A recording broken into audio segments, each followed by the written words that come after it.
Selin, suara tak kuat lah. Sound tak kuat.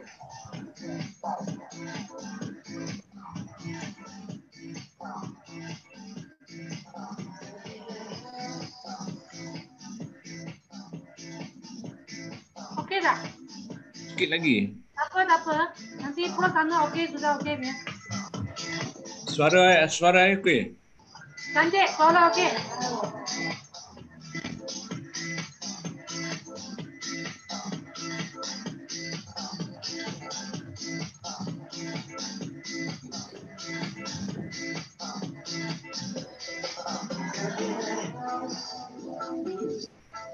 All night long. It's gotta be that house music, girl, you can't go wrong. It's gotta be that house music all night long.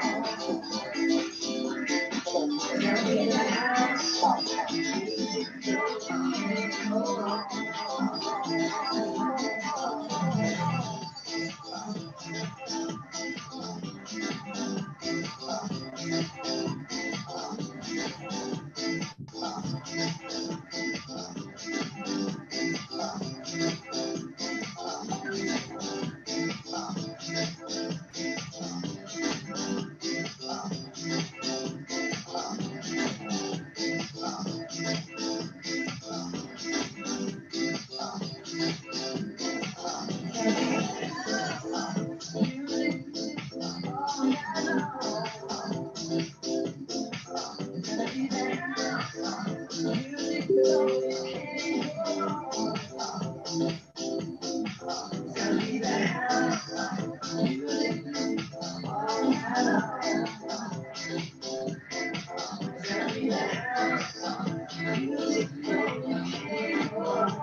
Kau ni laptop nampak ah?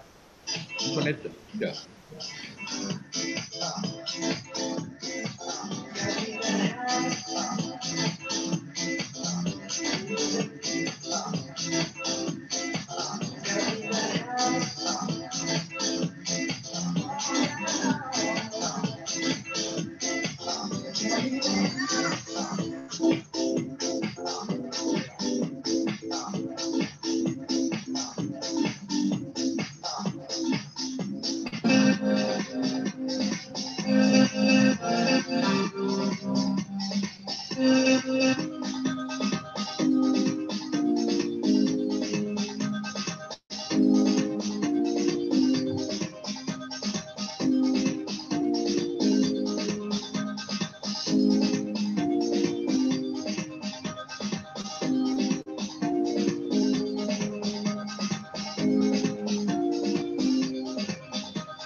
Hello.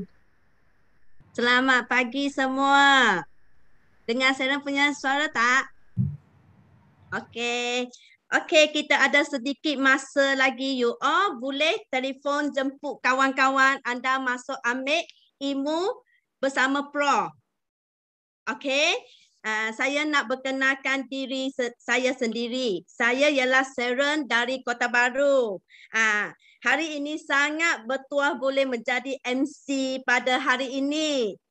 Okey, sebelum kelas kita memula, Sharon nak semua MBO leader di sini boleh bekerjasama, iaitu adalah jikalau nak buka kamera, sila pakaian kemas deh.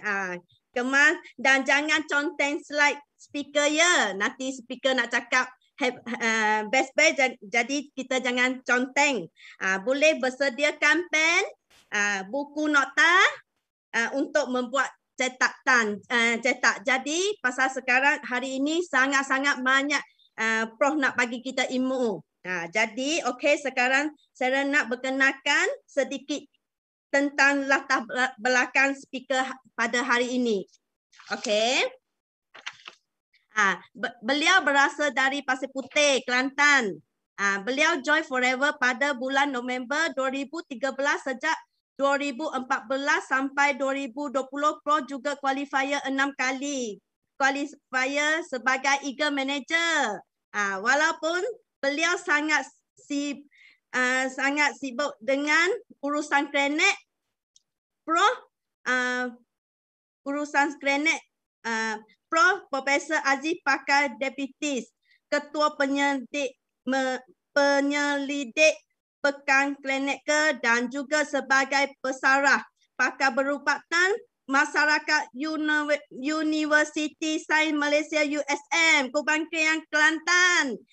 Sekarang Profesor Dr. Aziz telah pun berseret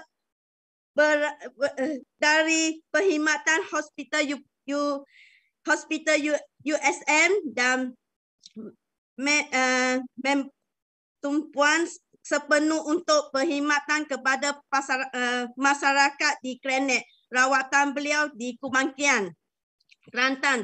Tahniah kepada Profesor Aziz atau mencapai CBM buat kali kedua dan F2D level 3 tahun 2020 juga complete Eagle Manager 2021 hanya dalam tempoh masa 5 bulan sahaja. Okey, kita jangan buatkan masa lagi. Kita type 933 untuk menjemput Profesor Aziz. Wah, semangat sekali Sharon. Bismillahirrahmanirrahim. Assalamualaikum warahmatullahi wabarakatuh. Dan selamat pagi semua ya. Apa khabar semua?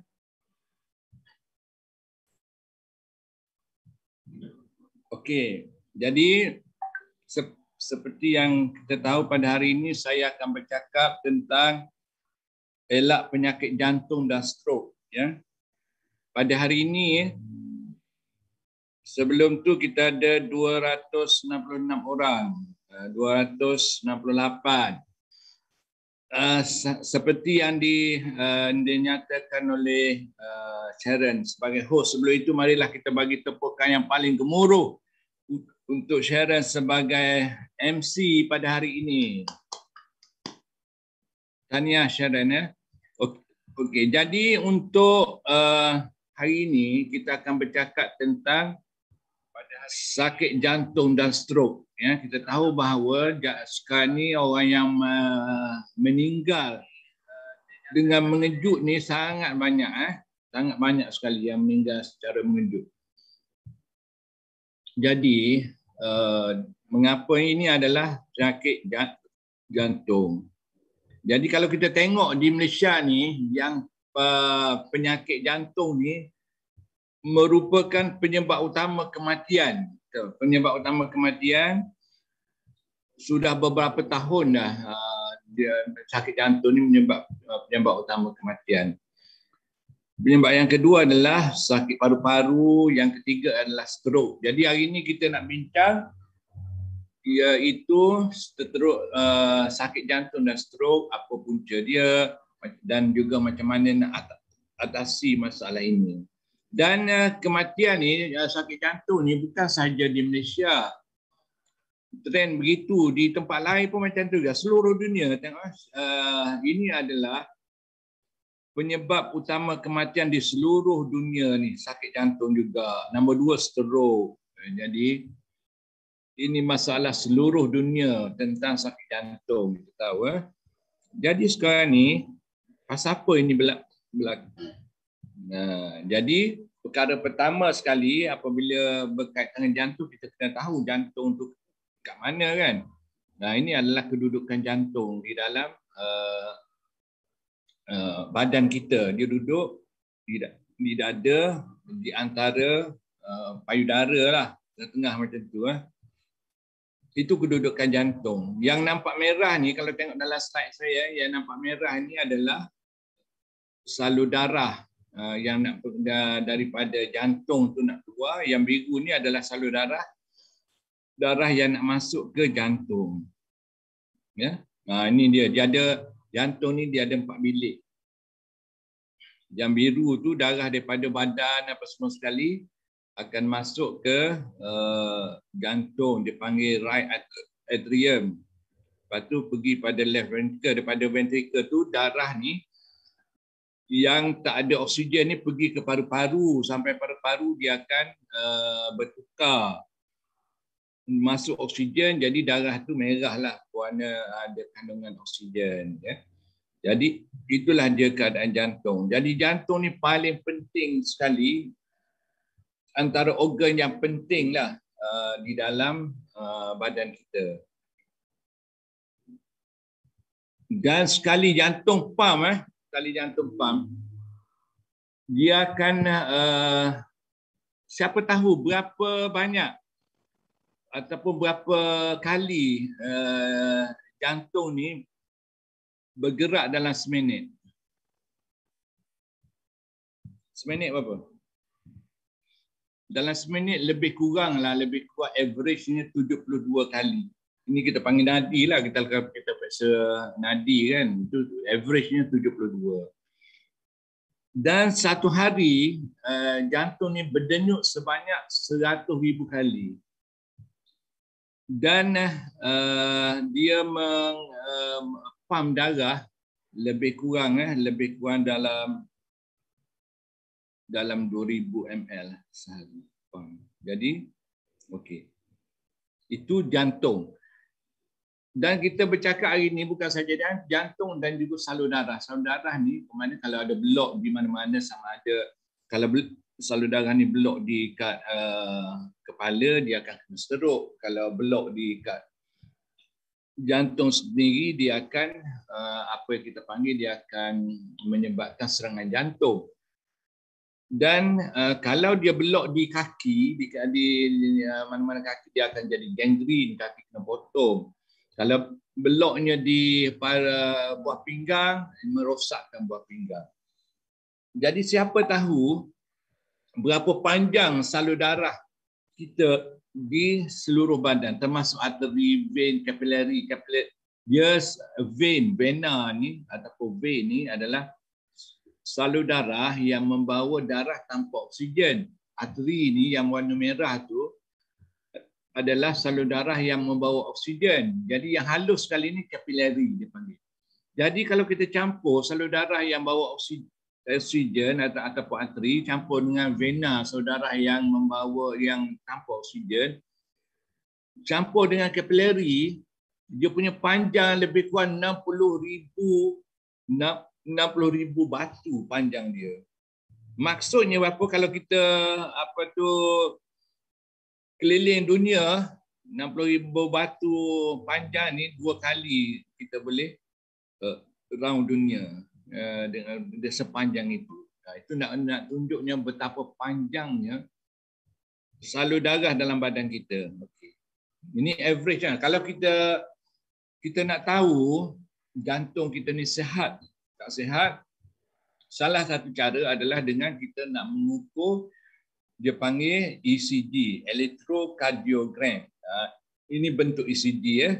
Bentuk ECG dia ada pattern lah, pattern dia panggil PQRS. Jadi average ni 72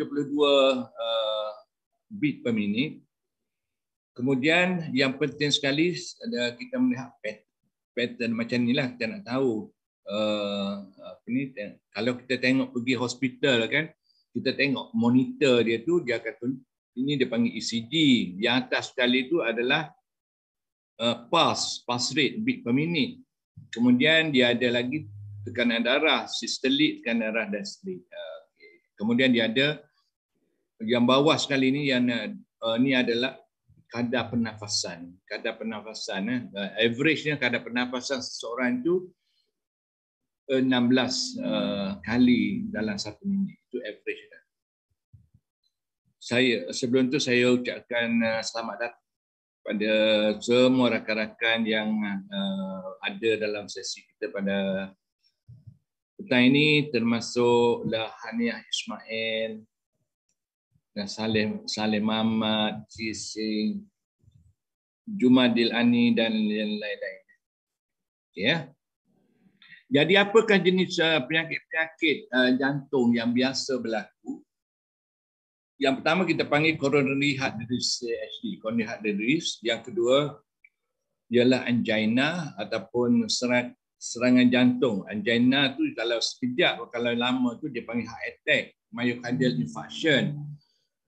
Kemudian yang teruk lagi heart failure ataupun kegagalan jantung. Dan juga myocarditis. Jadi kita tengok satu persatu yang ini coronary heart disease dulu. Coronary heart disease ni ataupun kita panggil sakit jantung coronary, dia berlaku disebabkan oleh darah ni tak sampai ke jantung. Dan apa sebab dia?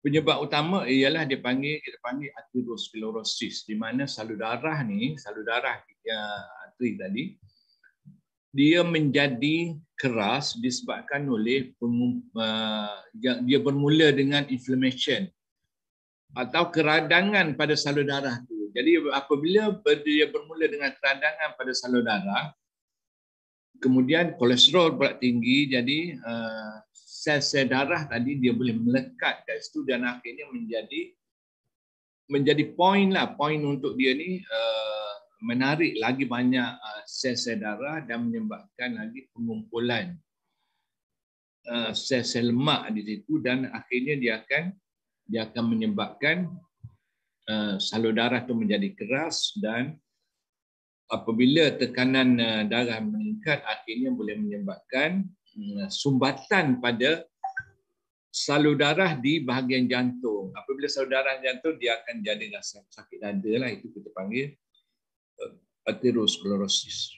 Jadi berapa banyak berlaku coronary heart disease ni, sakit jantung ni? Kalau di US, kalau di Amerika sana, setiap 43 saat ada seorang kena heart attack. 43 saat. Kita kat sini kita tak dapat figure atau tak dapat data tersebut, tapi kalau maknanya 43 saat satu orang kena, 43 saat satu orang kena. Mana tak sampai seminit tu ada, tak sampai seminit ada. Dalam 1 jam tu dah ada 60 orang lebih yang kena heart attack. Nak tunjuk ni ramainya orang. Dan setiap tahun lebih kurang 1.2 juta yang mengidap serangan jantung tadi. Memang tinggilah. Tinggi. Dan penyebab utama adalah atherosclerosis. Yang mana jadi salur darah ni menjadi keras disebabkan kolesterol. Inilah rupa dia kan. Ini yang sebelah kanan sekali, kalau dalam Zoom ni boleh nampak slide. Yang sebelah kanan tu adalah salur darah yang normal, macam tu, luas, besar. Jadi darah berjalan boleh mengalir dengan laju lah.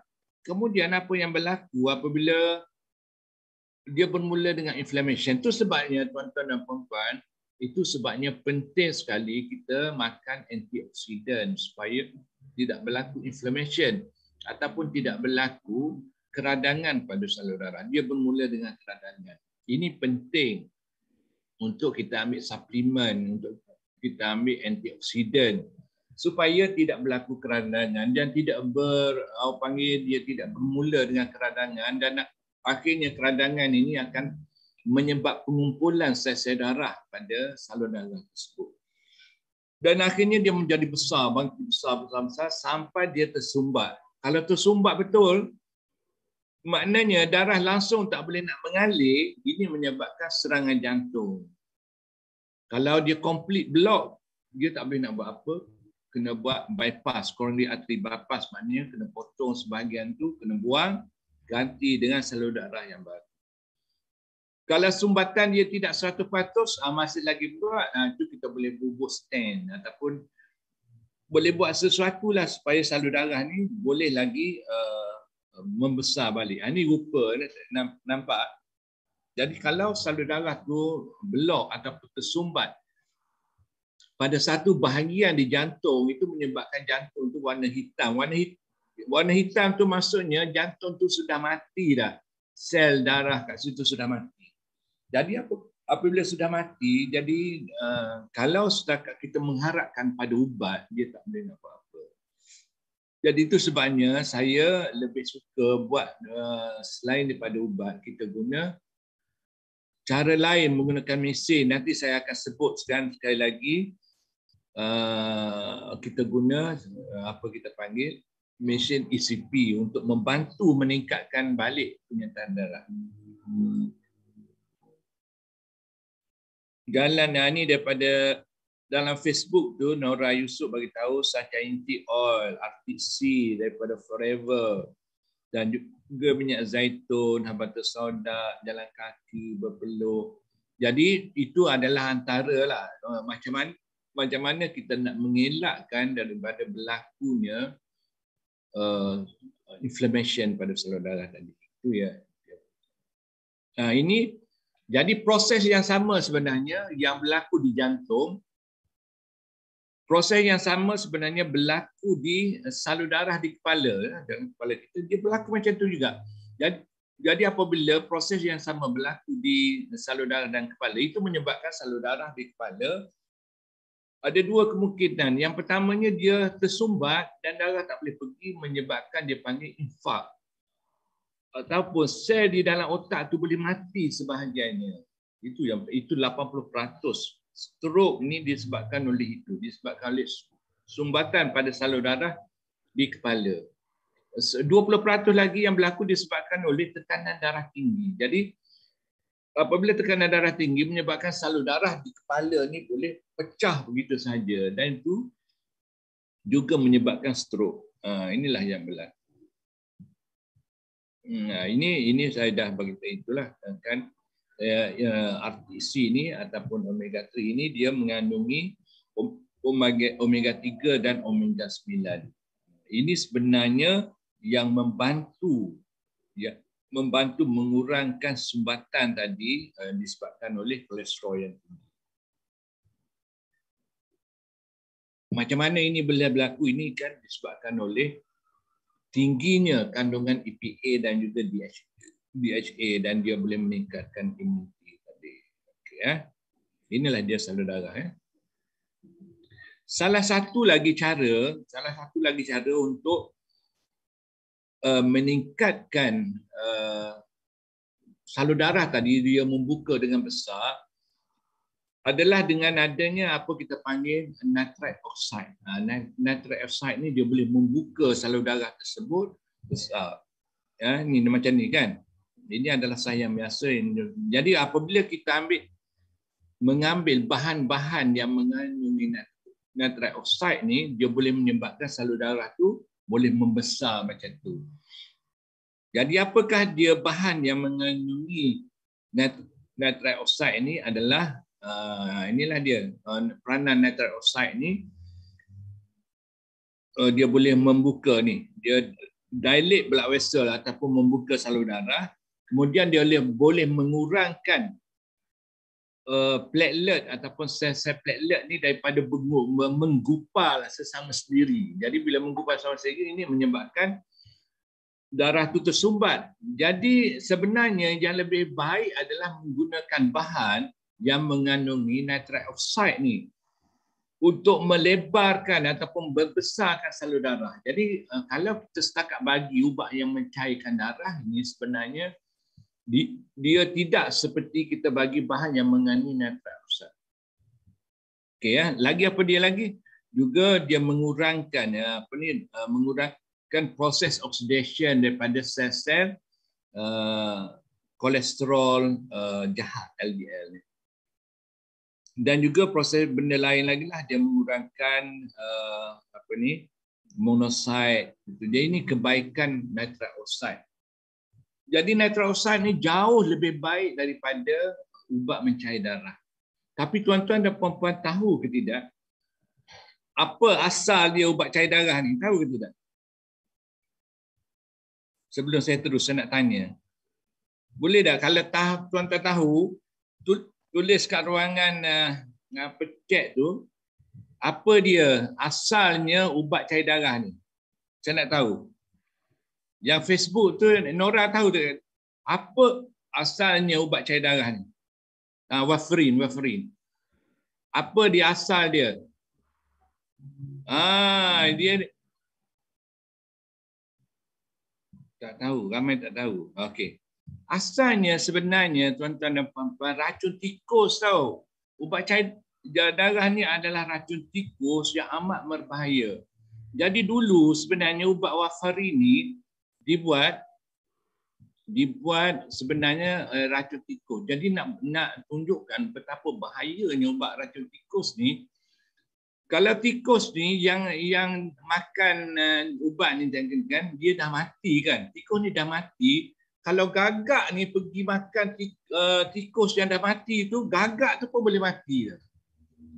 Ini nak menunjukkan betapa bahayanya ubat itu. Tetapi sekarang ni ubat itulah yang digunakan untuk mencairkan darah. Dan sebenarnya darah tak adalah pekat sangat. Ini bukan disebabkan oleh kepekatan darah. Tapi disebabkan oleh salur darah tadi tersumbat, disebabkan macam paip lama tersumbat. Itulah dia keadaan dia. Jadi paip lama yang tersumbat tu, kalau kita cuma letak bagi klorok ataupun kita letak bahan-bahan kimia yang boleh itu, dia kalau tersumbat teruk sangat dia tak boleh nak pergi juga. Dia kena ambil kayu, kena rodok dia sampai boleh terbuka kan. Jadi begitulah juga dengan salur darah yang tersumbat tadi. Jadi kita kena buat sesuatu yang lebih daripada itu, lebih daripada bagi ubat yang bercair darah. Jadi yang terbaik ini adalah, saya dah sebutkan tadi, yang terbaiknya adalah menggunakan bahan yang mengandungi nitrite oxide tadi. Ya. Jadi apakah dia bahan yang mengandungi nitrite oxide tadi? Ni. Sebelum tu lah, badan kita ni sebenarnya mampu untuk mengeluarkan nitrite oxide sendiri. Tetapi apabila kita meningkat dewasa makin lama makin kurang. Ability ataupun keupayaan badan kita mengeluarkan nitrite oxide ni semakin kurang. Itu sebabnya kita apabila semakin berumur, kita makin salur darah tu semakin lama dan makin sumbat. Kalau kita pada umur 20 tahun, badan kita berupaya mengeluarkan nitrite oxide 100%. Dan apabila kita meningkat dewasa pada umur 30 tahun tu, kurang 20%. Jadi kita boleh mengeluarkan cuma 80%. Pada umur 40 tahun tu kita boleh keluarkan nitrite oxide ni 50% saja. Dan pada umur 60 tahun macam saya ni, umur 60 tahun ni keupayaan badan untuk mengeluarkan nitrite oxide ini cuma tinggal 15% saja. Jadi inilah buktinya kita nak mengatakan bahawa ada setengah-setengah orang mengatakan bahawa buat apa nak ambil suplemen ni, badan kita kan dah cukup kan. Salah kenyataan macam tu. Kenapa? Kerana apabila kita makin lama makin berumur, keupayaan kita ni dia berkurang, dia tak boleh nak keluar sendiri dah. Jadi itu sebabnya asasnya untuk kita mengatakan bahawa memang kalau tanya saya wajib untuk mengambil. Kenapa? Kerana keupayaan kita ni dah berkurangan. Jadi kena ambil bahan yang boleh mengeluarkan nitrite oxide daripada luar. Jadi soalannya, apakah dia bahan yang boleh mengeluarkan nitrite oxide ni daripada luar? Bahan yang macam mana? Inilah yang saya nak tunjukkan. Inilah dia. Ya.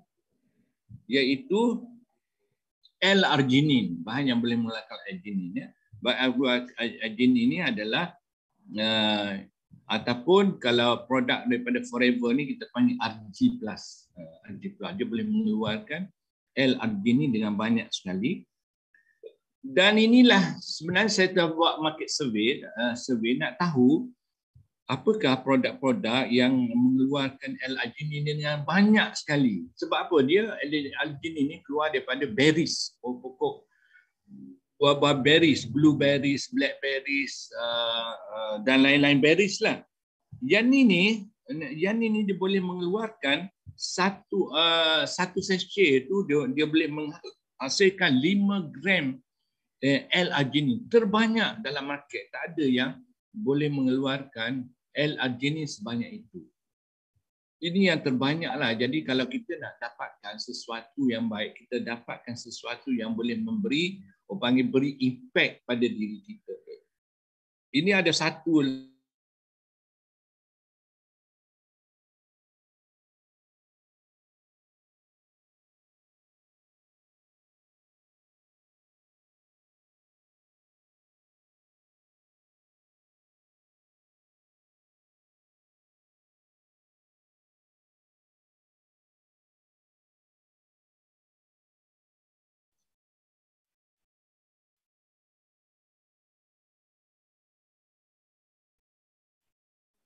Sharon, Prof-nya slide tak cantik kan? saya putus. Nanti. Ya.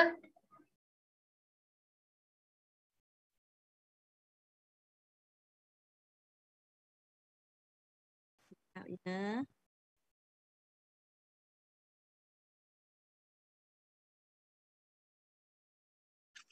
Semua ada cetak tak? Kena cetak tu ilmu sangat-sangat baik. Jadi kita kena cetak. Jadi lain kali kita nak guna, kita boleh pergi tengok dalam kita cetak punya.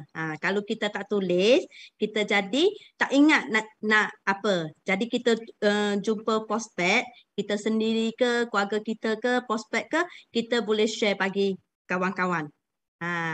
Jadi kita kena tulis dalam buku.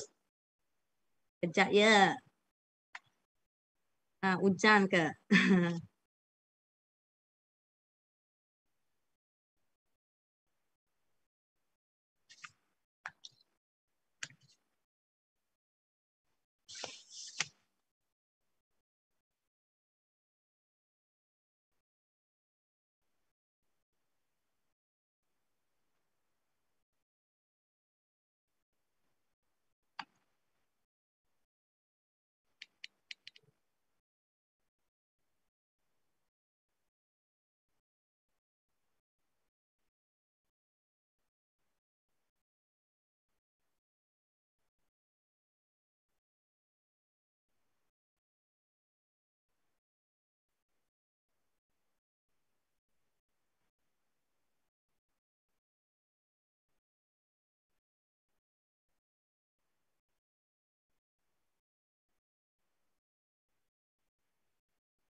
Ya.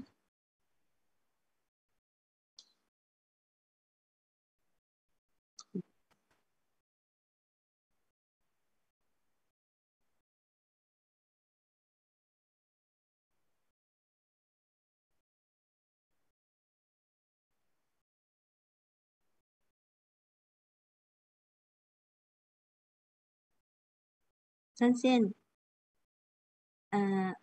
tak ada suara ke yang ni?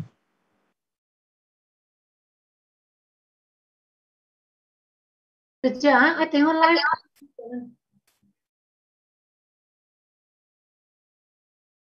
Sebentar, saya call Prof kejap.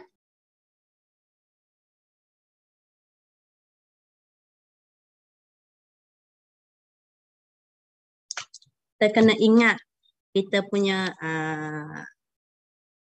dalam Forever kan, produk sangat-sangat hebat. Kita kena share bagi kawan kita. Prof mari dah.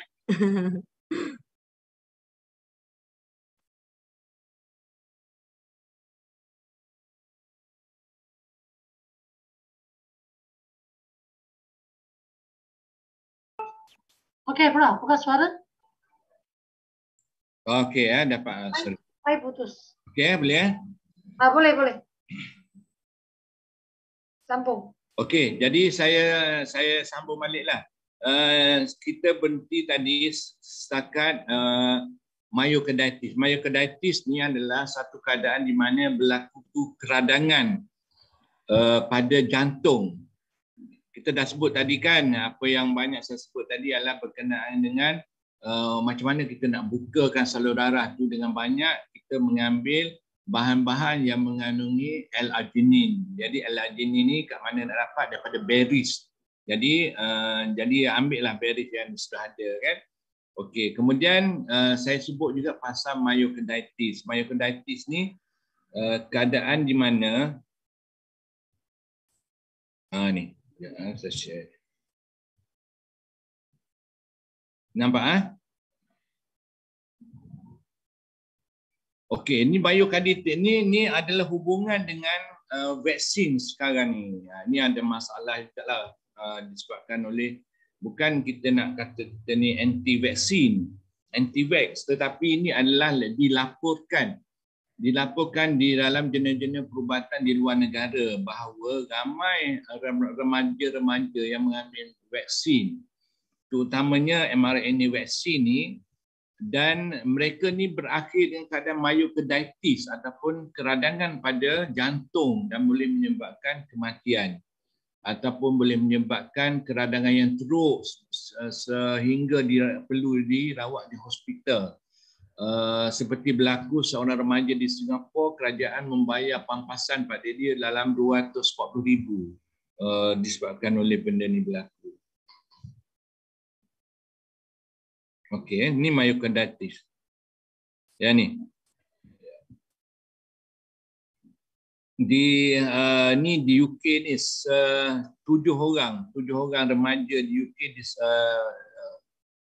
develop myocarditis selepas saja vaccination.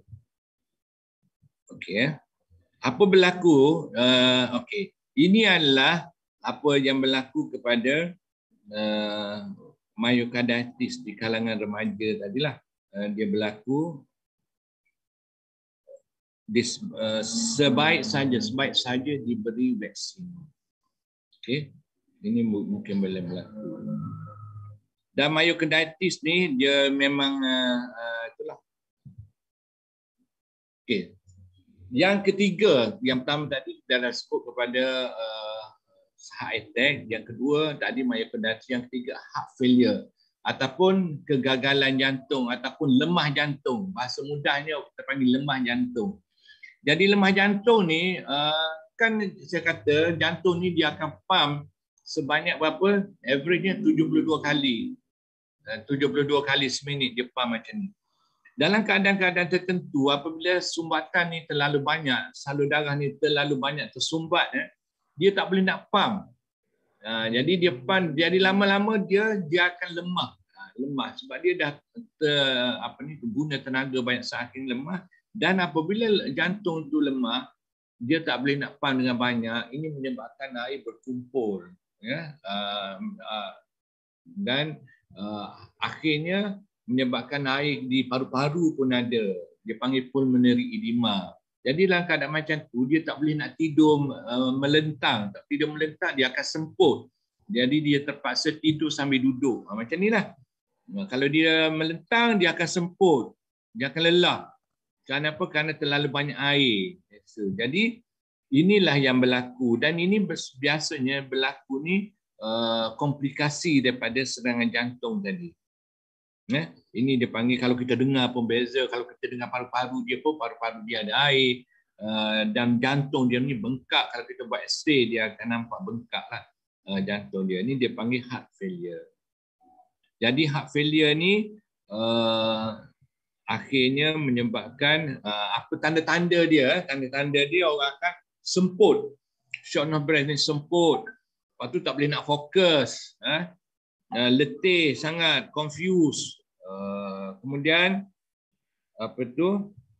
dia akan batuk, sakit, dan juga akhirnya kalau kita boleh nampak dia ni edema ataupun bengkak di kaki dia, bengkak di muka, bermula daripada bengkak di kaki, naik kepada betis, naik kepada punggung.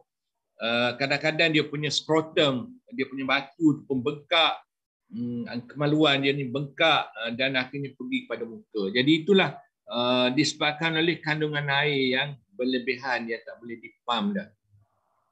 Ya, jadi dari segi kejadian tu lebih kurang dalam 25%,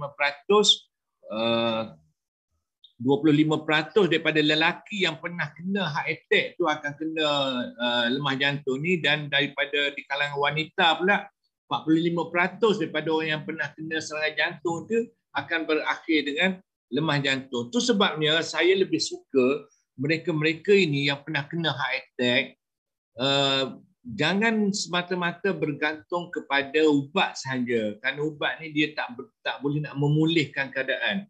Jadi jangan semata-mata bergantung pada itu, dan kita kena fokus juga kepada mengubah. Kita kena berani berubah dari segi diet kita, daripada di exercise kita, dan daripada guna peralatan lah macam ECP nanti saya akan sebutkan nanti ya. Okay. Jadi kena tukar lifestyle lah, cara hidup. Contohnya kena mula exercise ya, exercise, kena ada kena tukar dari segi pemakanan tambahan ataupun suplemen kena ambil. Jadi barulah dia boleh boleh memulihkan keadaan. Dia ada benda-benda kita dah tak boleh nak ubah. Contohnya kita macam umur, macam anak kita nak ubah umur, jantina kita tak boleh nak ubah kan. Dan juga dia punya siapa ibu bapa kita tak boleh nak tukar. Tetapi kita boleh ubah kita punya behavior, sikap kita ni dalam menghadapi penyakit boleh buat. Contohnya kalau orang merokok, jadi kena berhentilah merokok. Kalau kita selalu makan makanan yang berlemak, terlalu banyak karbohidrat, jadi kena tukarlah cara kita makan. Kalau selama ni tak aktif, tak pernah buat exercise, jadi kena exercise. Jadi itulah antara perkara-perkara yang kita boleh buat lah untuk mengurangkan risiko penyakit jantung tadi. Ya.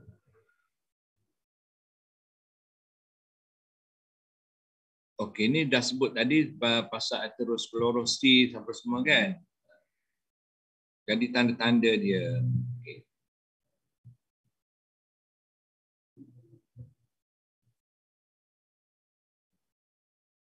Jadi apakah cara dia kita nak mengelakkan daripada sakit jantung dan strok ni berlaku? Dia panggil ada pelbagai peringkat. Dia ada primary, secondary, tertiary punya intervention. Maknanya kita ada pelbagai-bagai peringkat intervensi untuk mengurangkan ni daripada berlaku. Yang pertama sekali kita kena tukar kita punya gaya hidup, saya dah sebutkan. Kalau mereka yang ada kolesterol yang tinggi, kena berusaha untuk mengurangkan kolesterol. Kalau kolesterol ni tak masih normal, jadi kita kena amalkan pemakanan bahan-bahan yang boleh mengurang ataupun yang boleh mengurangkan kolesterol secara alami. Sebab apa? Sebab apabila kita contohnya kita ambil omega 3, omega 6, omega 9 ya. Jadi ini dia boleh membantu supaya kolesterol ni tak naik. Jadi jangan kita tunggu kolesterol naik baru nak makan kan. Jadi kita kena jaga macam tu. Jadi kolesterol ni memang perlu diturunkan. Sebab apa? Sebab kalau kolesterol sentiasa tinggi, dia boleh menyebabkan salur darah tadi akan tersumbat. Orang yang ada tekanan darah tinggi, orang ada tekanan darah tinggi, jadi kena buat sesuatu lah supaya darah tinggi ni turun. Sama ada makan ubat ke ataupun yang pertama makan ubat. Selain pada makan ubat tu, saya punya pengalaman ya, kita guna sauna ataupun mandi wap. Yang terbaiknya adalah FIR sauna. Dia boleh membuka salur darah, boleh mengeluarkan peluh dan sebagainya. Kalau orang merokok, kena berhenti merokok. Kalau orang tak pernah exercise, kena berhenti. Jadi kena bagi masa lah kepada diri kita dari segi ini. Jadi kita kena ingat. Sehubungan ini ya, saya teringat pada satu hadis yang Rasulullah SAW bagi tahu, yang mana yang maksud yang bunyi lebih kurangnya inna inna li rabbika 'alaika haqqan wa li nafsika 'alaika haqqan wa li ahlika 'alaika haqqan. Sesungguhnya, maksudnya sesungguhnya diri kamu, kepada kamu ada hak. Keluarga kamu, di atas kamu ada hak. Tuhan kamu atas kamu pun ada hak. Jadi hendaklah kamu tunaikan hak mereka. Jadi untuk diri kita apa dia? Diri kita pun ada hak untuk diri kita. Apa dia? Untuk tidak mengamalkan makanan yang boleh merosakkan diri kita sendiri. Jadi itu hak diri kita lah. Jadi kita janganlah meneruskan. Kalau kita tahu merokok tu tak bagus, jadi janganlah kita teruskan. Kalau kita tahu makanan-makanan yang berlemak ni tak bagus untuk kita, buat apa kita nak teruskan kan? Itu adalah antara benda-benda lah yang perlu kita atasi. Kemudian kita kalau orang yang obes ni paling senang kita nak tahu ialah berat badan kita ni berlebih.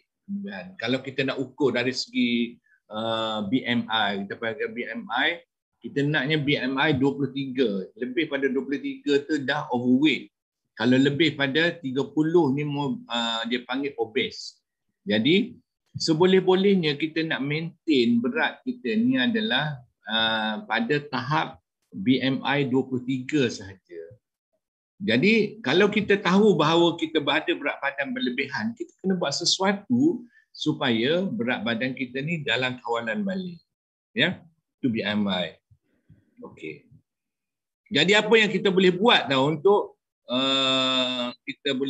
untuk mengetahui keadaan kita?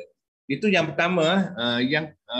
Yang kedua ni adalah kita kena ambil tindakan untuk mengetahui status kita. Jadi kita kena periksa lah tekanan darah. Jadi yang terbaiknya ada kalau kita ada ibu-ibu yang sudah berumur, bapa yang sudah berumur, jadi pada hari lahir dia kita hadiah sesuatu lah, ataupun pada hari ibu ke hari bapa ke kita hadiahlah BP set. Nah, supaya dia boleh ukur tekanan darah sendiri. Ataupun kalau ada kecil manis, kita belilah set, dia kita panggil glukometer, supaya dia boleh ukur sendiri paras gula. Jadi ini penting untuk dia sedar kan. Itu utamanya orang yang darah tinggi, nak tahu tekanan darah dia tinggi ataupun yang terbaiknya adalah dia ukur sendiri di rumah sebelum pergi jumpa doktor. Sebab kadang-kadang orang ni kalau pergi jumpa doktor dia takut, berdebar. Ini menyebabkan tekanan darah berjumpa doktor ni tinggi, lebih tinggi daripada tekanan darah di rumah.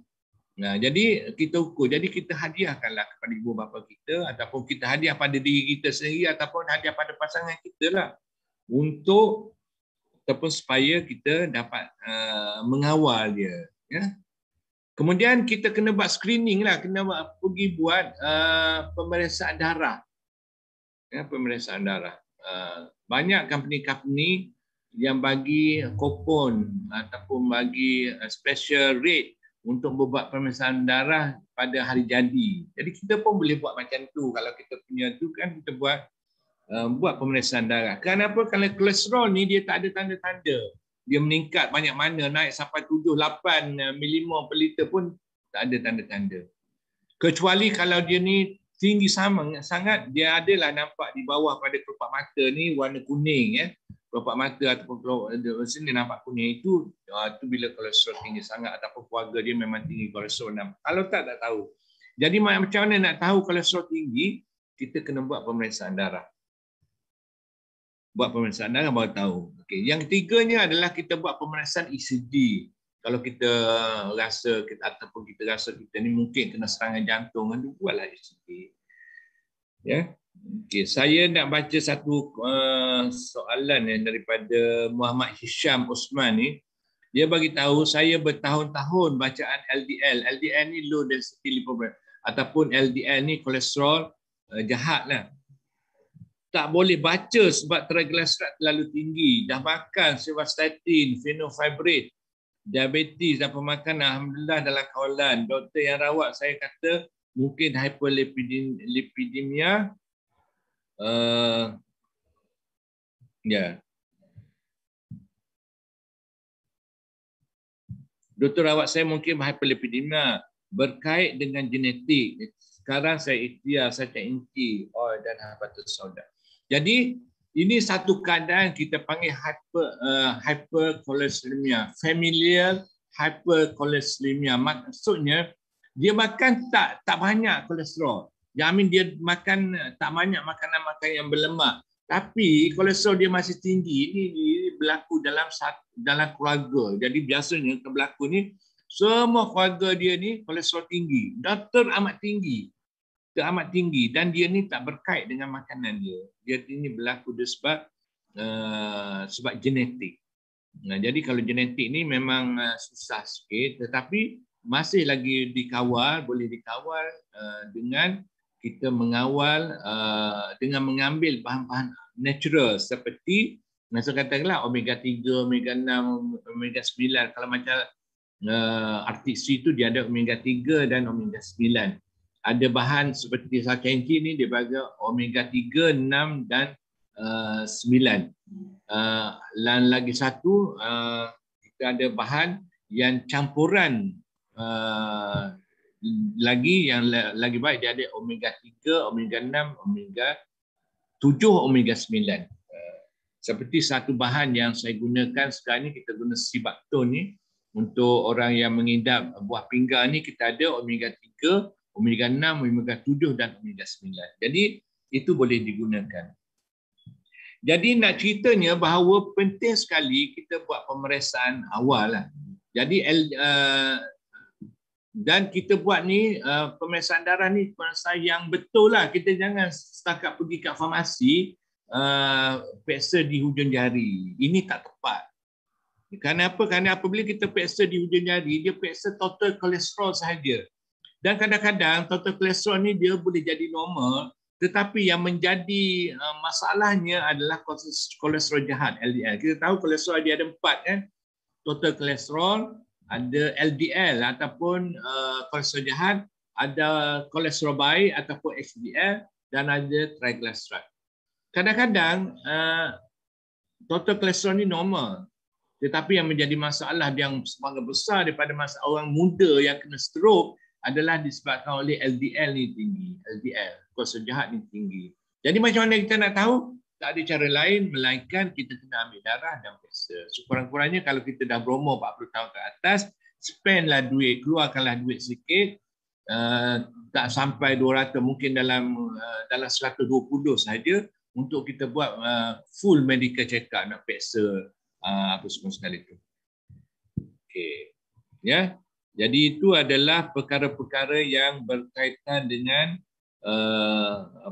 cara kita nak mengetahui. Jadi yang penting sekali isu-isunya. Jadi apa lagi isu-isu berkaitan dengan kolesterol ni? Banyak saya dapati mereka yang dah tinggi kolesterol tetapi juga mengambil ubat. Ubat kolesterol ni dia ada 2. Satu dia panggil simvastatin dan satu lagi dia panggil fenofibrate. Jadi banyaklah jenis, pelbagai jenis. Dan banyak didapati ubat-ubat kolesterol ni, terutama ubat kolesterol yang tuan-tuan dan puan-puan ambil daripada klinik-klinik kerajaan yang mana kualitinya tak begitu baik, dan didapati ada kesan sampingan pada hati, pada hati. Jadi biasanya kalau kita ambil kolesterol ni lebih daripada 3 bulan, kita kena periksa status hati kita ataupun kita periksa liver function test. Jadi untuk mengetahui bahawa hati kita ni ada masalah ke tidak, ada kesan sampingan ke tidak daripada pengambilan ubat kolesterol tadi. Jadi dia tak, kalau kita ada ubat yang betul-betul bagus, dia tak perlu ambil lama lah. Dia ambil sekejap saja. Okey ya. Okey. Kemudian kita ada ini dia panggil tertiary prevention ni. Kalaulah salur darah tu dah tersumbat, katakanlah kita makan ubat cair darah pun tak jalan, kita makan RG pun tak jalan. Macam mana cara lagi nak buat? Dia adalah beberapa kaedah yang nak buat. Sama ada kita kena pergi kat hospital besar yang mana boleh buat dia panggil revascularization. Jadi maknanya kita boleh kena kena masukkan stent untuk membesarkan salur darah, ataupun kalau macam saya guna kaedah yang kita panggil external counter pulsation.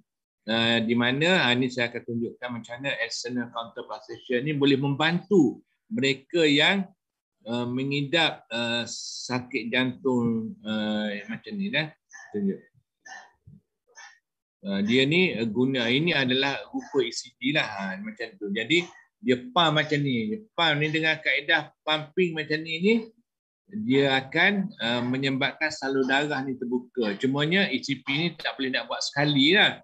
Dia kena buat paling kurangnya yang terbaiknya adalah sebanyak 35 kali.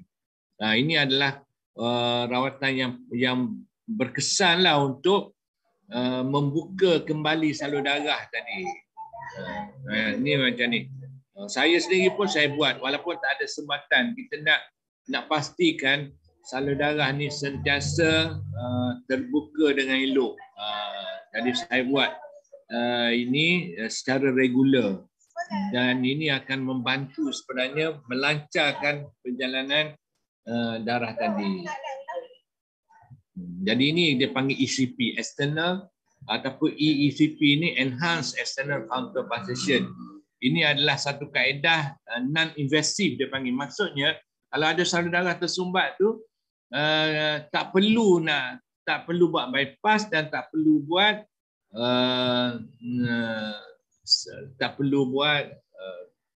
invasive procedure lah. Ini dia panggil natural bypass. Okey Okey, jadi itu adalah sebelum saya pergi kepada yang seterusnya, saya suka nak tunjukkan slide ni. Slide ini menunjukkan salah seorang daripada leader forever daripada Jepun. Nama dia Kiko Kobuna. Ini adalah sesuatu yang menarik saya pasal apa tau? Sebab ini dia ni kena penyakit thalassemia tau. Dia penyakit thalassemia. Thalassemia ni adalah satu penyakit darah yang memang sukar untuk diubati lah. Dan dalam dunia perubatan kata memang tak ada rawatan untuk sakit thalassemia ni. Ini berlaku disebabkan oleh penyakit thalassemia ni, dia punya darah dia senang pecah tau. Kita darah ni kita ada dua, dia panggil struktur lah, dua struktur. Dan kalau struktur dia ni senang pecah, menyebabkan dia ni kekurangan darah. Dan dia terpaksa buat blood transfusion ataupun buat pemindahan darah untuk tambah darah dia. Jadi Kiko Kobuna ni, dia kena thalassemia ni pada umur 35 tahun. Umur 35 tahun. Jadi apabila dia jumpa doktor dah diagnose dia ni, oh awak ni dah kena thalassemia. Dan doktor ni dia bagi tahu apa tau? Dia bagi tahu awak ni biasanya lah kalau kena thalassemia ni, kalau awak kena ni umur 35, awak tak boleh nak sambut hari jadi yang ke-40 dia kata. Maksud apa? Maksudnya tak sempat umur 40 dah meninggal lah. Itulah dia kata. Jadi dia ni sedih sangat dengan berita macam tu. You imagine, orang kata dia selama ni sihat-sihat, tahu-tahu kena thalassemia umur 35, lepas tu doktor tu pula kata tak boleh nak sambut hari jadi yang ke-40. Macam mana stres sekali. Jadi apa yang dia buat? Ya betul, benda betul yang Kiko Kobuna buat ni, ialah Kiko Kobuna ni adalah leader yang forever di Jepun. Dia ni triple diamond manager. Jadi apa yang dia buat kan? Dia tinggal semua apa nasihat doktor, dia tukar cara makan dia saja. Walaupun kita tahu bahawa kalau doktor akan beritahu thalassemia memang tak ada ubat, awak akan meninggal lah. Mungkin dalam tak sampai 5 tahun meninggal. Jadi apa yang dia buat kan, dia tinggal semua ubat-ubat yang doktor bagi, dia tukar cara hidup dia. Inilah yang penting. Mesej yang saya nak sampaikan adalah supaya kita faham, kita kena berani untuk berubah. Terutamanya kita orang Islam, Rasulullah sallallahu alaihi wasallam bagi tahu kepada kita kena ingat ini, iaitu satu hadis yang Rasulullah bagi tahu bahawa Allah tidak menurunkan sebarang penyakit, melainkan Allah juga menurunkan ubat dia. Itu satu riwayat lah. Dalam satu lagi riwayat, hadis ni dalam maksudnya Allah tidak menurunkan sebarang penyakit, melainkan Allah juga menurunkan ubatnya. Jadi kalau ubat ni sesuai dengan penyakit ni, dia akan sembuh. Jadi maksudnya apa? Maksud kita kena berikhtiar untuk cari penawar dia. Ya, untuk cari penawar. Jadi apa yang betul yang kebun buat ni, dia tinggal semua ubat-ubat tu dan dia tukar cara makan dia saja. Jadi dia bagi tahu apa yang dia buat ialah dia ambil dia minum aloe vera gel ni 2 liter sehari. Bayang. Pernah ke tuan-tuan dan puan-puan ambil aloe vera gel ni 1 liter sehari? Saya biasa buat. 1 liter sehari. Dan kikuk kebunan ni dia buat 2 liter sehari. Dan di samping tu dia tinggal semua makanan protein haiwan dia tinggal. Jadi dia ambil protein daripada soya, iaitu dia panggil Forever Light. Daripada susu soya yang ada dalam Forever, itu yang dia makan. Kemudian dan dia ambil juga RTC dan juga bee pollen. Semua bahan-bahan asli semua dia ambil. Dan Alhamdulillah dia datang ke Kuala Lumpur pada 26 Julai 2019 dia datang ke Kuala Lumpur dan saya sempat berjumpa dengan dia. Itulah dia bagi advice. Dia kata yang doktor kata tak boleh hidup 5 tahun, maknanya tak boleh nak sambut birthday yang ke-40 ni. Dia datang pada Julai 2019 pada umur dia berapa? 68 tahun dah dia datang. Jadi maksudnya apa? Maksudnya walau apa pun doktor bagi tahu tentang umur kita, tentang penyakit kita, kita kena berusaha untuk mengatasinya dan yang terbaik adalah dengan mengambil bahan-bahan natural tadi. Okay? Jadi apakah cara dia untuk mengatasi masalah-masalah, apa jua masalah? Ini adalah satu kita panggil healthy triangle yang saya rasa inilah yang terbaik yang kita boleh ikuti. Sebab dia healthy triangle ni dia dah complete. Sama ada you sakit ke you tak sakit ke, inilah approach yang betul yang nak kita atasi. Yang pertama sekali adalah kita kena detox diri kita, kena keluarkan toksin. Sebab apa? Sebab kita punya kehidupan ni terlalu banyak toksin dalam badan kita. Bukan sahaja toksin melalui makanan, toksin melalui luaran, melalui environment, toksin melalui udara, toksin elektromagnetik, toksin daripada handphone, daripada TV. Terlalu banyak toksin. Jadi kita perlu mengeluarkan toksin-toksin itu daripada badan. Itu yang pertama. Jadi kemudian kita nak meningkatkan pengaliran darah kita ni, kita kena ambil, tak ada cara lain adalah kena meningkatkan pengaliran darah tadi dengan mengambil omega 3, omega 9. Kemudian satu lagi bahagian adalah kita kena seimbangkan nutrien ataupun pemakanan kita kena seimbang, iaitu dengan mengambil kena ambil madu dan juga bahan-bahan daripada madu, dan juga kena ambil untuk memberi tenaga pada kita adalah kena ambil susu daripada Forever Light. Itu susu yang terbaik, kena bagi protein yang cukup. Kemudian yang satu lagi bahagian adalah kena ambil bahan yang boleh meningkatkan imuniti. Terutamanya sekarang ini adalah sekarang ini musim kita mengidap COVID. Jadi kita kena sentiasa tingkat. Jadi apa bahan dia nanti kita akan bincangkan.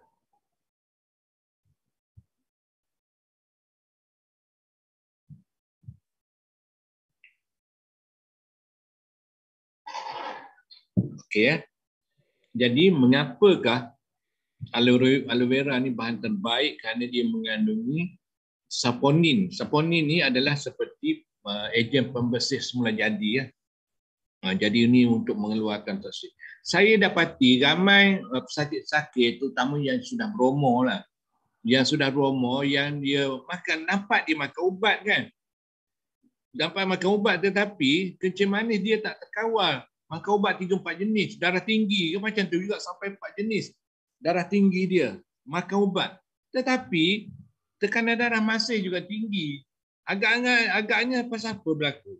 Ini semata-mata walaupun dia makan ubat dapat 3-4 jenis untuk satu penyakit, katalah kecil manis 2 jenis, kolesterol 2 jenis, dah 4 ubat kan. Kemudian darah tinggi pula 4 jenis, 8 jenis ubat. Jadi dengan terlalu banyak ubat ini dia boleh memberi kesan sampingan pada hati dan juga pada buah pinggang. Jadi sekarang ni kita punya cara adalah kita nak mengurangkan penggunaan ubat itu tetapi dia ni berkesan. Katakanlah dari banyak ubat darah tinggi itu kita ambil satu jenis saja. Kencing manis pun macam tu juga. Kita ambil satu jenis. Kolesterol pun satu. Jadi dengan kita buat macam tu, kita mengurangkan bebanan kepada buah pinggang, kita mengurangkan bebanan pada hati dan akhirnya kita akan kekal sihat. Jadi caranya apa? Jadi kita kena gunakan produk sempurna jadi dan juga kita kena membersihkan usus kita supaya penyerapan dia ni, penyerapan bahan-bahan yang kita makan, penyerapan ubat dan sebagainya ni akan ditingkatkan kalau kita bersihkan usus kita. Jadi apa caranya yang nak membersihkan usus adalah kita kena guna bahan semula jadi, saponin tadi. Kita guna saponin yang ada dalam aloe vera gel. Dan selain daripada itu, dia mengandungi serat yang tinggi. Juga berkesan. Jadi ini memang wajiblah kalau bagi saya. Dan kita dapati mereka-mereka yang sakit-sakit tadi yang menggunakan bahan-bahan tersebut, kita dapati dia ni lebih senang untuk mengawal darah tinggi, lebih senang mengawal kolesterol, lebih senang untuk mengawal kencing manis tadi kalau dia lakukan. Kemudian untuk tingkatkan pengaliran darah adalah RTC kita dah sebut tadi, untuk nutrien sehat tadi madu dan terutamanya Muslim untuk orang Islam madu ni adalah makanan sunnah, makanan yang digemari oleh Rasulullah SAW. Mengapa? Kerana dia mengandungi enzim yang bagus semua kan. Dan sebenarnya ada hadis yang saya selalu sebut, Rasulullah SAW mengatakan bahawa penyembuhan itu dalam 3 perkara, iaitu dengan meminum madu, dengan berbekam dan juga bersih panas, tetapi baginda melarang menggunakan bersih panas. Jadi tinggal 2, iaitu dengan bekam dan juga madu. Jadi dan madu ni boleh digunakan untuk semua jenis penyakit. Orang kencing manis pun saya bagi madu, orang rosak buah pinggang saya bagi madu, orang kolesterol bagi, dan dia ni membantu kerana dia memberi tenaga yang segera. Orang yang kekurangan zat pun kita bagi madu kerana dia boleh memberi tenaga yang segera. Selain daripada itu, royal jelly pun bagus kerana dia bagus untuk sistem saraf. Kita tahu sistem saraf ni memang sukar untuk diubati. Jadi cara yang terbaik adalah menggunakan royal jelly, terutamanya mereka-mereka yang mengandungi uric acid yang tinggi, uric acid tinggi, ataupun mereka yang menghadapi masalah gout, boleh ambil. Kenapa? Kerana saya dapati mereka yang ada masalah gout tinggi, uric acid yang tinggi, uric acid yang tinggi itu sendiri boleh merosakkan buah pinggang. Kemudian kalau kita ambil allopurinol, ubat yang boleh menurunkan uric acid itu, allopurinol itu sendiri pun ada kesan sampingan pada buah pinggang. Jadi dua-dua. Jadi pendekatan saya sebenarnya untuk yang paling senang sekali untuk menurunkan uric acid yang tinggi tadi adalah dengan secara natural, iaitu dengan menggunakan royal jelly, dan di samping itu kita gunakan kaedah bekam. Kita keluarkan darah kerana dengan kita bekam ni kita boleh mengeluarkan uric acid yang tinggi tadi secara fizikal, keluarkan terus daripada sistem badan kita. Ya.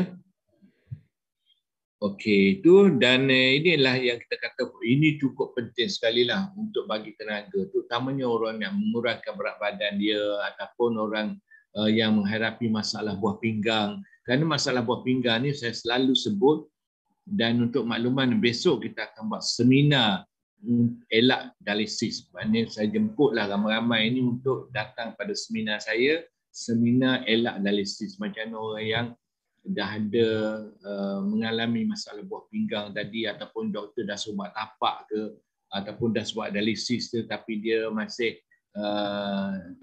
masih nak mencari cara lain. Ini adalah yang terbaiknya. Jadi perkara pertama, orang yang rosak buah pinggang ni, mereka tak boleh nak ambil protein haiwan, terutama mereka pada tahap tahap 4, tahap 5. Protein haiwan tak boleh ambil. Maksudnya daging tak boleh ambil, ayam tak boleh ambil, ikan tak boleh ambil, seafood, udang, sotong, kerang, ketab, dan semua tak boleh ambil. Habis nak akan apa? Inilah yang kita nak dapatkan. Kita jangan ingat dah bahawa protein ni datang daripada protein haiwan semata-mata. Jangan salah anggap bahawa protein ni datang daripada daging saja. Kalau tak makan daging ke, tak makan ayam ke, tak makan kan, tak ada sumber protein. Yang sebenarnya protein daripada sumber tumbuh-tumbuhan ni lagi tinggi kandungan dia. Lagi tinggi. Tuan-tuan dan puan-puan tahu ke tidak? Protein daripada ayam ni, ikan, ayam ataupun daging ni berapa persen? Tulis itu. Cuba tulis. Nak tahu berapa persen. Ayam ni, soalan dia, ayam ni ada berapa persen kandungan protein?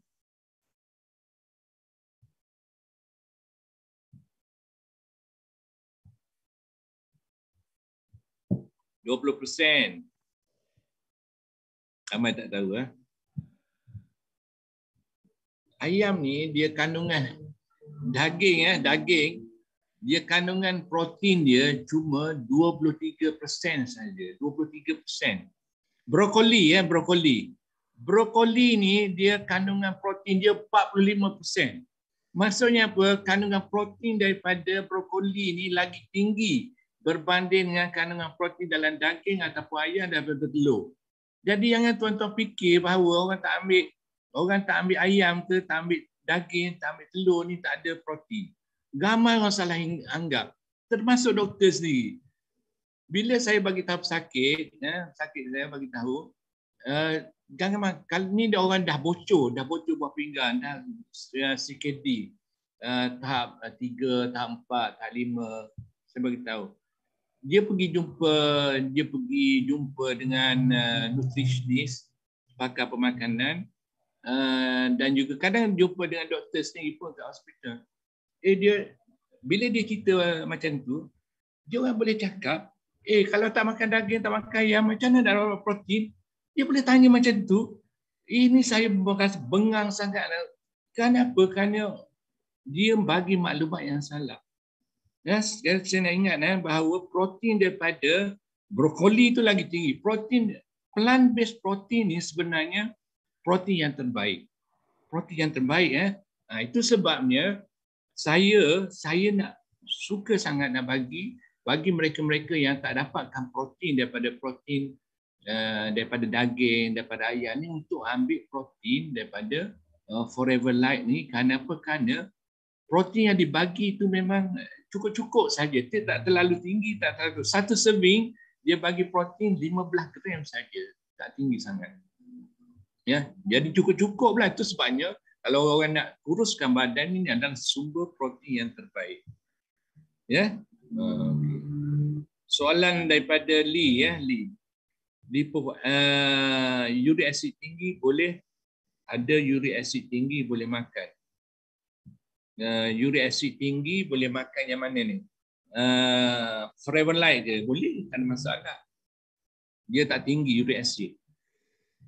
Ya. Okey, yang menjadi masalah, orang biasanya menjadi masalah sayur-sayur hijau ni, yang orang tak nak bagi makan orang sakit buah pinggang disebabkan oleh potasium tinggi. Kandungan potasium di dalam sayur hijau ni tinggi. Jadi kita kena tahu bahawa potasium dalam sayur hijau ni, potasium ni dia larut dalam air. Potasium larut dalam air. Jadi sayur hijau ni sebelum kita masak, sebelum kita gunakan, nak buat apa-apa sekalipun, kita rendam dahulu di dalam dalam air lah, kalau boleh dalam air ni campur dengan garam Himalaya. Himalaya ataupun rock salt ataupun garam bukit.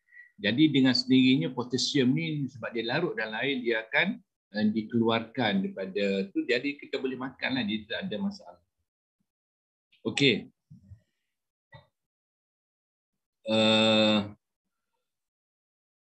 Itu sebab itu yang saya sebutkan tadi ya.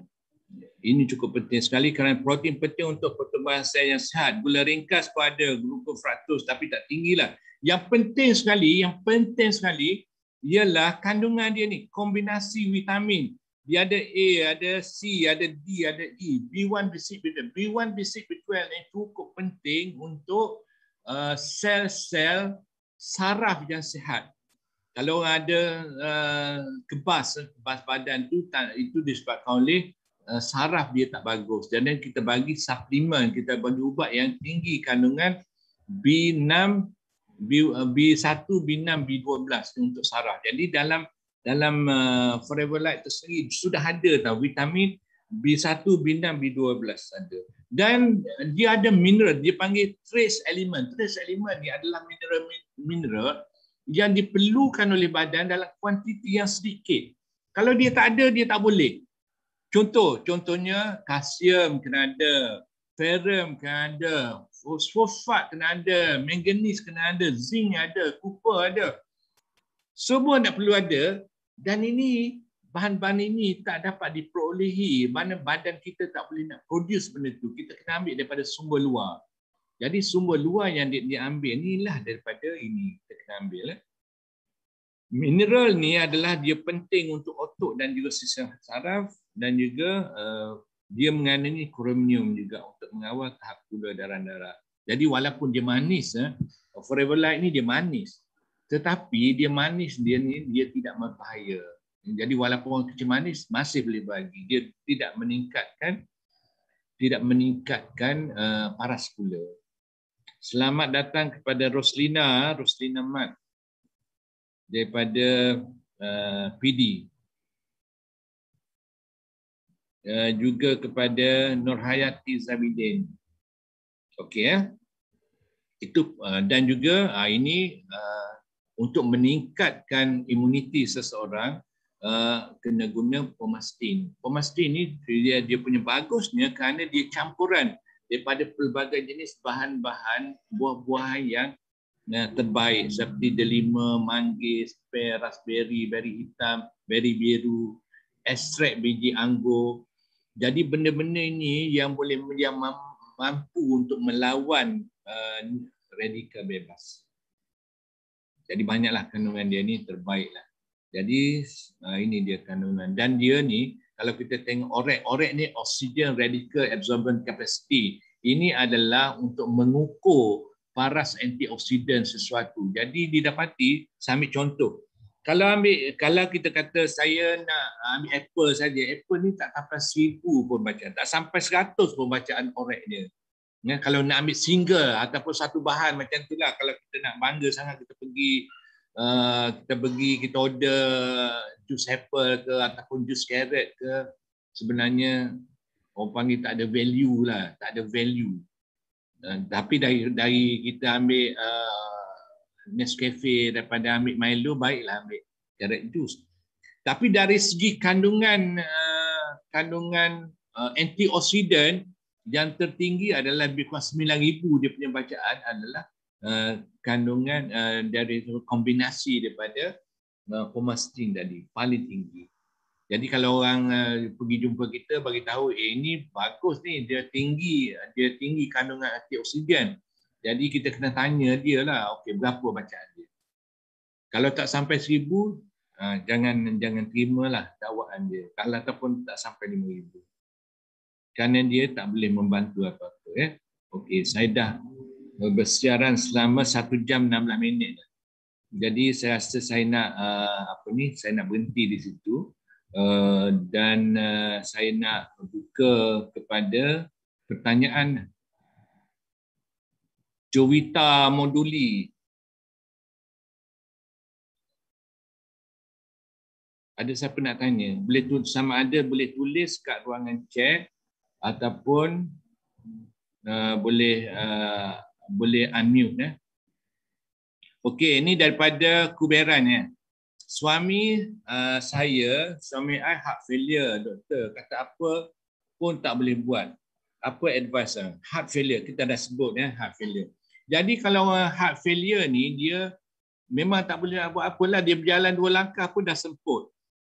Itu kalau boleh berjalan. Ada yang teruk sangat ni nak baring pun tak boleh. Dia terpaksa kalau nak tidur sambil duduk. letak bantal sampai 4-5 bantal bersandar macam tu, itulah dia tidur. Ini adalah orang heart failure. Dan biasanya dalam paru-paru dia pun ada air, kaki dia bengkak sampai daripada punggung bengkak. Kalau lelaki dia akan bengkak, dia punya skrotum, batu dia tu pun bengkak juga. Nak berjalan pun susah. Jadi apa yang kita kena buat adalah langkah pertama adalah nak mengurangkan sikit bebanan dia tu, kita kena ambil suntikan yang boleh mengeluarkan air daripada badan dia. Suntikan ni kita panggil suntikan furosemide. Jadi kalau biasanya saya akan suntik dia ni beberapa hari lah, sama ada 5 hari ke 7 hari. Setiap hari kita suntik dia, jadi air dia ni boleh keluar air, jadi kuranglah sikit. Dan air dalam paru-paru pun boleh keluar juga. Jadi bila air dalam paru-paru boleh keluar, dia tak adalah semput. Dia bolehlah berjalan. Mungkin boleh naiklah tangga, satu tangga boleh naik. Kemudian selepas itu, duduk 2-3 hari dia akan jadi balik kalau kita buat sesuatu yang berkesan. Jadi apa yang kita kena buat, yang pertama sekali adalah kena yang immediate yang kena buat segera adalah kena bagi suntikan itu supaya air kita boleh keluar daripada paru-paru. Kemudian selepas itu kita kena bagi RG plus lah. RG plus ni dia boleh buka salur darah. Kemudian yang ketiganya supaya dia tak berlaku semula jadi macam tu, kena buat ECP tadi, rawatan pengguna mesin yang saya cakap tadi kan. Itu boleh buat. Okey, ni daripada Siti Salasiah, ibu mengandung elok amalkan apa untuk naikkan hemoglobin? Untuk naikkan hemoglobin ni senang aja, bahan yang natural ialah yang terbaik ialah kita panggil daun kari leaf. Kari leaf ni dia tinggi kandungan iron, dia boleh naikkan hemoglobin. Kalau dia ni terlalu rendah, hemoglobin terlalu rendah, yang terbaiknya ambil suntikan lah. Ambil suntikan untuk menaikkan hemoglobin. Sama ada suntikan kita panggil Recomon ataupun Binocrit ataupun